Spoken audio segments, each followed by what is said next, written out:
nondescript man becomes pregnant and is consumed by a planet. Здравствуйте, меня зовут Tatiana Almond. Сегодня я хочу вам рассказать о бит-коллаже. Наверное, тот вклад, который битники внесли в поэзию, литературу и музыку, вы все и без меня знаете, однако есть еще и бит-коллаж. Например, был человек, которого звали Брайона Гайсина. Он дружил с Уильямом Берроузом, они вместе делали подвижные скульптуры, изучали сновидения, изучали оптику, но также Брайан делал классические коллажи.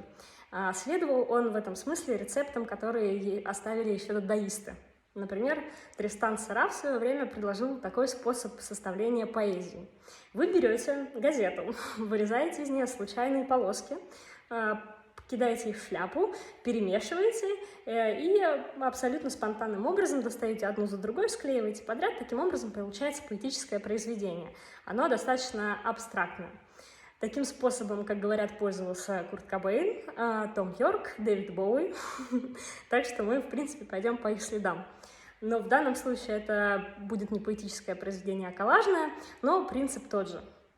Для того, чтобы это произведение собрать, нам понадобится достаточно большой арсенал коллажных средств. Нам нужны будут ножницы, нам нужен будет скальпель, подложка, чтобы скальпелем не резать стол, нам нужен будет клей-карандаш, нам нужен будет клей-спрей. Когда я составляла этот коллаж, мне хотелось, чтобы по смыслу тоже появлялись какие-то интересные ассоциации, поэтому составление этого коллажа заняло мне примерно 2 дня, поэтому если вы решите его повторить, запаситесь терпением. Итак, начнем.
nondescript man becomes pregnant and is consumed by a planet.